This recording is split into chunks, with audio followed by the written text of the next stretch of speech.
In this video, we're going to talk about what happens when there's a simultaneous change in both demand and supply.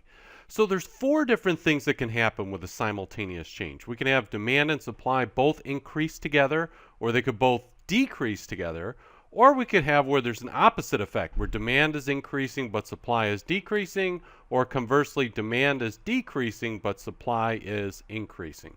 So those are the four different scenarios. And so there's a different effect on the equilibrium quantity and the equilibrium price in each situation.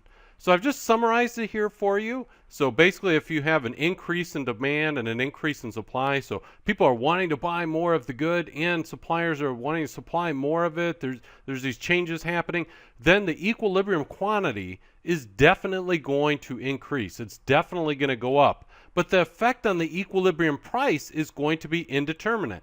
That means that we don't know. We don't know what's going to happen, and that is because we need to know which effect is stronger. Because remember, we have two different things going on here. We've got an increase in demand and an increase in supply. So normally, if we just had an increase in demand with no increase in supply, if there was just an increase in demand, the demand curve would shift to the right, and so then we would have an increase in the price.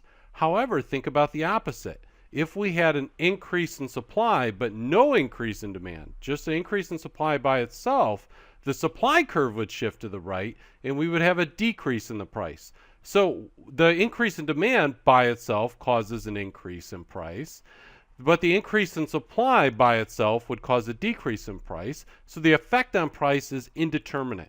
We don't know what would happen, right? And I've laid out the different situations, and in each case, we either know definitively what happens to either the quantity, and then the effect on price is indeterminate, or we know what happens to the price in a couple of situations, and then the effect on the quantity is indeterminate. Now, this is all pretty theoretical. I want to draw an example for you, and I'll use this first example where we have an increase in demand and supply. I think once I sketch it out for you with a graph, it'll be a little easier for you to understand.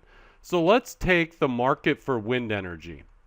So we're talking about wind energy, which could be produced with windmills, and let's say that two things happen.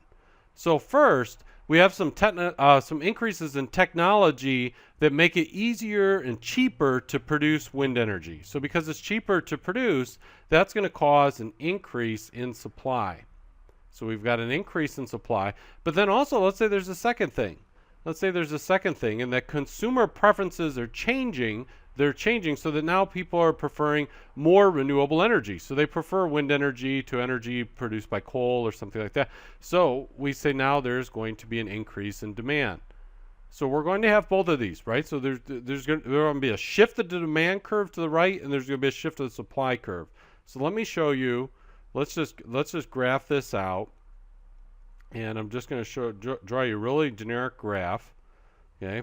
So we've got our price.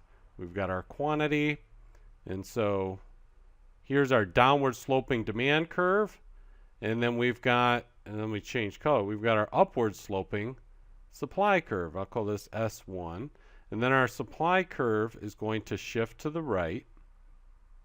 It's going to shift to the right. Call that S2. And by the way, so our initial equilibrium would have been right here, where S1 and D1, let me put a little 1, so D1 where they were, that's our initial equilibrium. Now our demand curve is also going to shift to the right. Demand curve is going to shift to the right. So say here is our D2. So now our new equilibrium is going to be where S2 and D2 intersect, just as our original equilibrium was where S1 and D1 intersected. So now let's draw the new equilibrium. It's going to be right here. So if we were to say, okay, well, what happened to our equilibrium quantity? Well, initially our equilibrium quantity, we'll call this Q1. That's just the quantity right here. But now we are here, Q2. So our equilibrium quantity has increased considerably. See that? So that's when we have an increase in supply and an increase in demand, we know that the equilibrium quantity is going to go up. That's guaranteed. So we know that's going to happen. Now, what's the effect on price? What is the effect on price? Well, take a look here. The price is basically unchanged in this example. Now it doesn't have to, it's not always, it's going to be indeterminate. And the reason is that I could draw this differently. I could draw this differently so that we would have a situation where that basically if let's say, so the increase in demand is going to increase price. So this increases price. And the increase in supply is going to decrease price.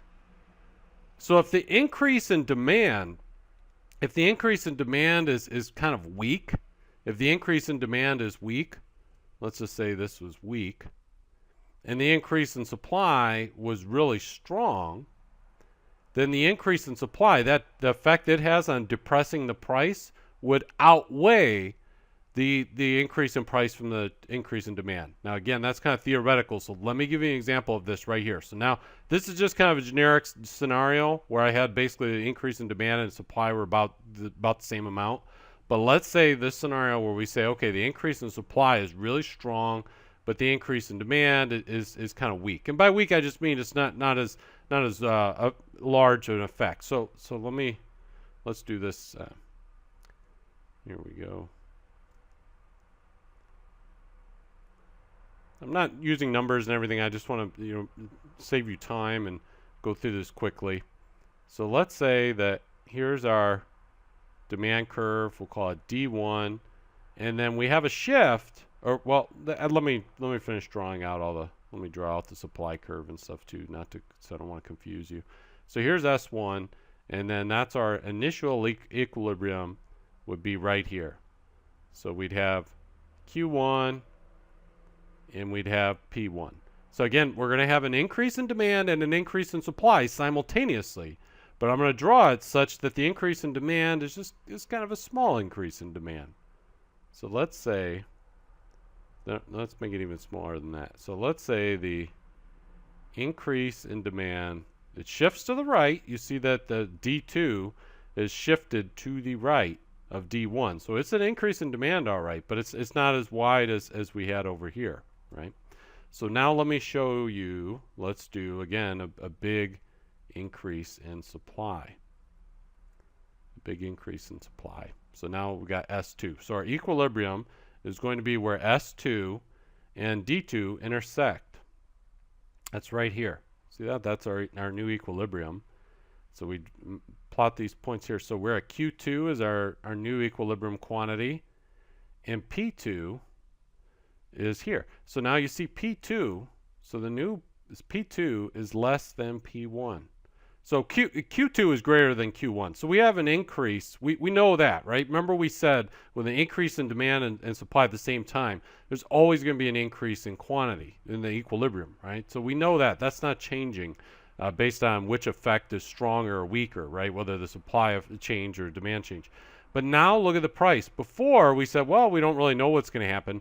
But now, because this shift in demand was kind of weak, it wasn't as strong as the shift in supply, the effect of the shift in supply, which by itself, if we had a increase in supply, would decrease the price, the equilibrium price, that effect now, that is the stronger effect. So that decrease in price is like it's winning the battle, you can so to speak, and think of that increase in supply and its effect on price is stronger than the increase in demand, because the increase in demand, there's just this little shift here.